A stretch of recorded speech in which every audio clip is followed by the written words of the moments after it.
The marketing of tourism, like that of any other service product, begins at the level of the customer's needs. The satisfaction of those needs requires the use of both tangibles and intangibles provided to the tourist in such a way that he is able to extract maximum utility at minimum discomfort. Now, the tourism product is created not as other products are inside a factory. You just don't put so many parts together and you have a tourism product.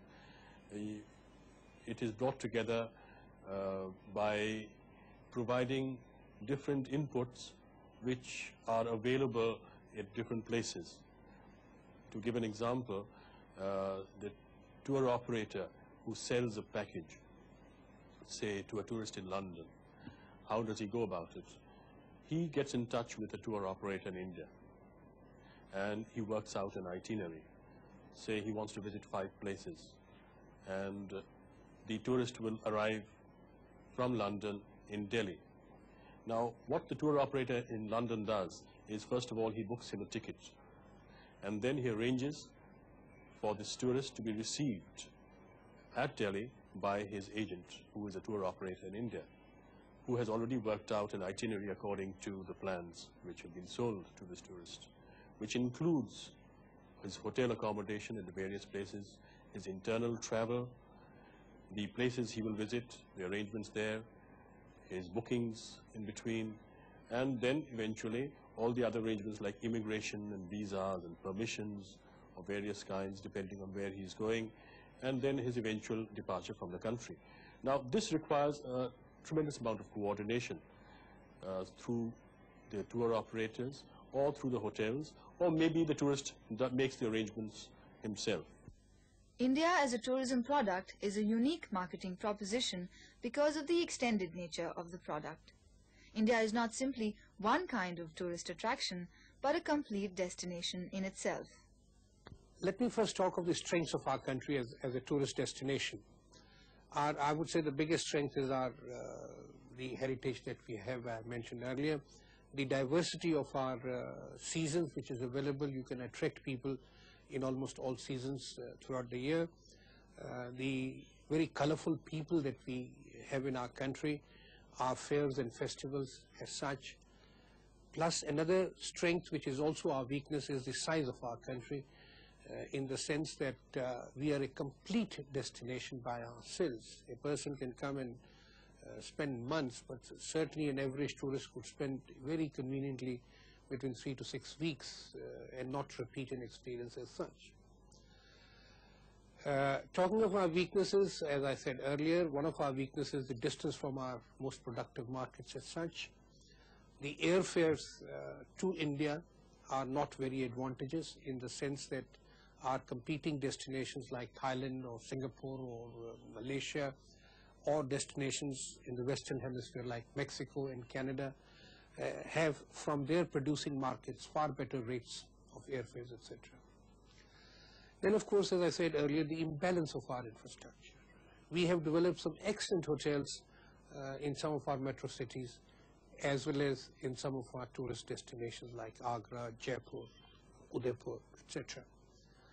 But then we have failed to develop a second run of good hotels, the 3-star or 4-star hotels, whereby either you come and stay in the very expensive hotels, or the inexpensive hotels do not meet with the international standards of hygiene, cleanliness, security and comforts as such. Another big weakness of our infrastructure is the surface transportation. I mean, many tourists have always commented that you can travel in the whole of Europe in a hired car without ever being stopped at any frontier. But in India, they are stopped many times, even when they cross between one state frontier and the other state frontier, and people cannot understand that. People also cannot understand the lack of our sophisticated surface transportation in the shape of cars, coaches, etc. Excellent hotels, but you come down and you have to ride into what people describe, and rightly so, third-rate Indian manufactured cars which have very little passenger comfort as such. The intrinsic nature of Indian tourism is thus unique and carries with it an inherent potential for stimulating economic development. However, tourism in India has been somewhat of a late starter, with sustained efforts being made only in the last 10 years. Traditionally, India was viewed as a possible tourist attraction only in terms of its cultural heritage and an exotic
India has been traditionally known as the land of the Taj Mahal, the land of the tiger and the snake charmers. And India was seen as a country as a whole. Now this is what we have tried to promote over the years also. We have indeed identified India with Taj Mahal and the Qutub Minar, or a few temples, or the Buddhist circuit and things like that. But there is more to Indian tourism than its culture, and this is related to customer demand. All over the world, the demands of the tourists are now changing and new preferences are emerging. This requires both the constant gearing up of infrastructure to international standards as well as the ability to anticipate the changing behavior of the tourist. Bringing all these factors which produce the tourism product is a very specialized and difficult task, to make sure that the tourist can comfortably reach his destination, his immigration arrangements, his transport arrangements, his hotel checking in and out, and all these things require, a lot of planning and a lot of coordination, and it does not work out often. It does not work out the way it was planned. Certainly in the segmentation, in the sense that this is what the minister is calling the selective tourist destinations as such. You see, our resources are limited, financial resources are limited. We cannot spend money on the whole country as a whole. And that's where the marketing comes, the difference between marketing and selling. The marketing requires that you must create a product.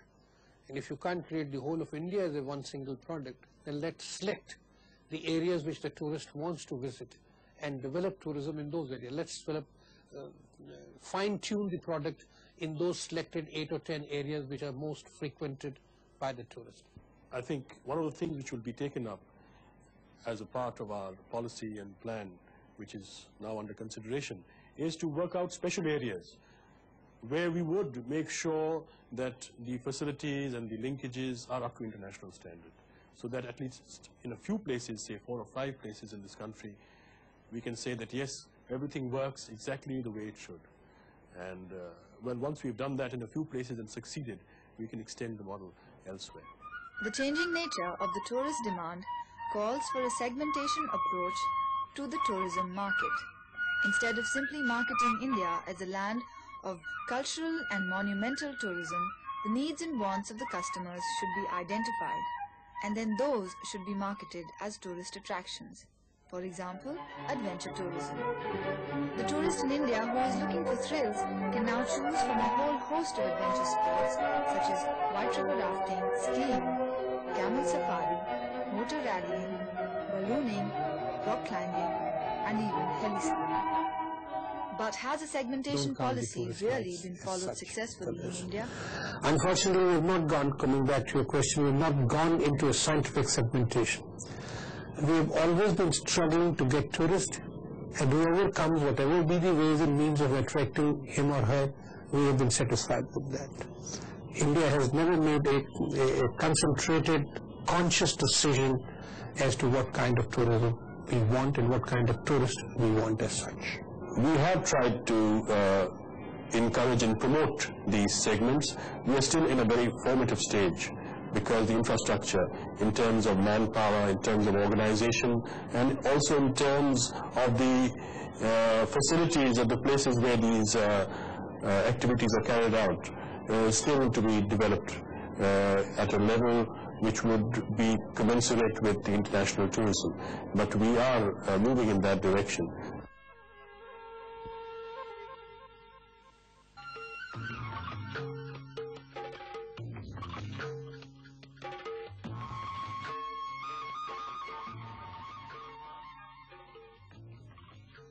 While marketing India abroad, one has to keep in mind the fact that tourism thrives on subjective impressions. A promotion campaign must therefore be aware of what creates the impression and how that can be improved. India creates different reactions among different people for the simple reason that there are a lot of people who come to India who already know about India, and for them India is not a surprise. But a large number of people who may not be so well initiated, they are very, very surprised.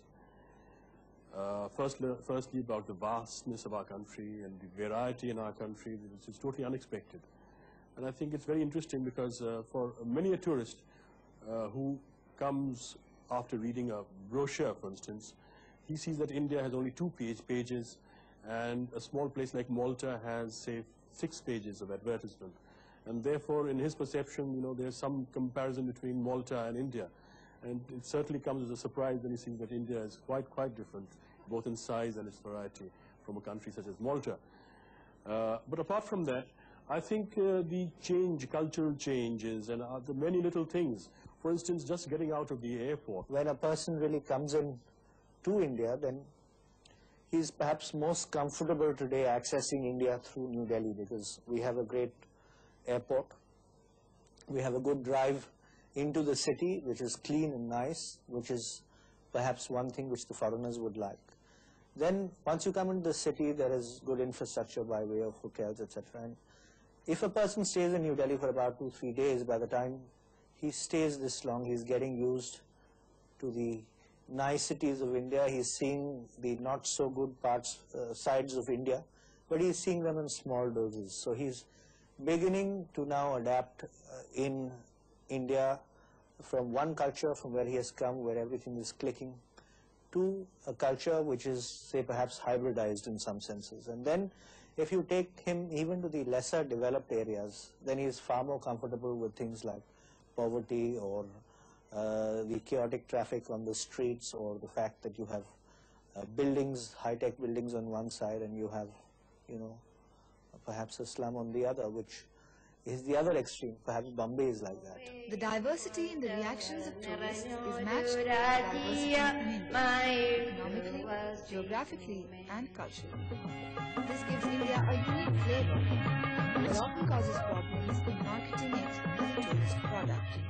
When you are selling a product called India, with all its diversities, we will have to find niches in various other markets. Like, for example, take case of Singapore. Singapore can take and decide to find a niche amongst the upper echelon, upper high-spending tourists who are not looking for cultural buildings, who are not looking for cultural heritage, but who are looking for fine hotels, fine foods, fine wines, fine comfortable things, and fine luxury to live in. That's the niche they want. Whereas we can't look for that niche. There are destinations like Las Vegas which can look for those who are interested in casinos and come for that, or Macau has a similar niche in this. India will have to find different niches, from culture to adventure, from conferences and conventions to beach holidays, from Himalayas to desert festivals. So I think, as I said earlier, our diversity is our strength and our diversity is also our weakness. We wish one could project India as one kind of a destination. So I'm afraid the niches will have to be varied. And niches will also have to be varied from the point of view of the spending capacity of the tourist. We cannot just live on the high spending tourist, because our country is not attractive for the high spending tourist. Marketing of tourism is not simply the wooing of tourists, but also ensuring that the tourist's wants are satisfied in a manner that will bring him back for more. It is here that hotels play an important role. We've exposed certain itineraries on the Indian map. For instance, Rajasthan. We've got palace hotels like the Rambagh Palace in Jaipur and the Lake Palace in Udaipur. Now these palaces are difficult to replicate in any other part of the world. So you have a great unique sales proposition, which for all time to come will be difficult to replicate. And we go out into the world and we tell people that of the existence of these 19th century palaces, and we tell them, they are one of a kind. And people are then willing to come to India just to stay at these unique places. So hotels have played a great role in terms of promoting palace hotels. Sometimes hotels play more than a subsidiary role in tourism marketing. They go beyond promoting a glorious and exotic past to actually creating destinations by creating hotels. Taj created 3 resorts, which are the Fort Aguada Beach Resort, the Taj Holiday Village, and the Aguada Hermitage. And we marketed Goa as a fun place, as a seaside destination. We talked to tour operators, got them interested in coming to Goa because of its great beaches, the hybrid culture, because the Portuguese were there. People normally don't come to a destination just because there is a great hotel, unless there is a hotel which is so great that it's difficult to replicate elsewhere, and the fact that you're living in a palace then becomes an overriding criteria. People first come for the destination and thereafter they choose which hotel they're going to stay in. The full potential of Indian tourism can only be harnessed to the maximum if certain basic policy issues are questioned and improved upon, so that a marketing strategy appropriate to the unique conditions of Indian tourism can be formulated. There are so many changes, I think, that have been made. For example, in the last 40 years, the number of Director Generals of tourism that we have had is not conducive. It's like if in any private enterprise you were to change managing directors so often, you certainly would not have a company which is developing. You need consistency of policies and operational things part of it. I think currently there is a lack of a formal channel of communication where we do something in all elements, separate elements of the tourism industry do things which are synergized into one common marketing plan.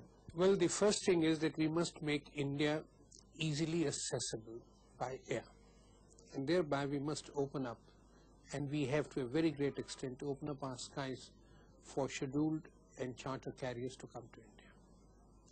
Number 2, we must be liberal in granting our visas, and the cumbersome long forms that we ask people to fill in should be certainly, if not removed, at least simplified. Number 3, when a person arrives at our airports, we must facilitate his movement through the airports and not act as hampering his movement. Whether it is customs, whether it is immigration, we must facilitate the persons. Next, we must make it possible for him to move from one destination to the other, one city to the other. Again, I emphasize that we are not a one city destination like Singapore or 2 or 3 city destination like Thailand. We are a subcontinent on our own. So the next important is to move people from the gateway cities into the interiors of the country, whether it is by air or whether it is by rail or by surface transportation. The tourism trade abroad is very much more sophisticated than it is in India. And therefore, for us to be able to tailor exactly the needs of the tourist abroad is a very, very difficult task. And really speaking, the travel trade here meets the needs of the tourist and the travel trade abroad according to what they have already planned. And to the extent we fulfill it, we have succeeded. But to the extent that we have not, well, there's a lot to be done. A change in orientation and the implementation of a better defined, better targeted, market-driven strategy will definitely yield beneficial results. The question is, how soon can Indian tourism achieve it?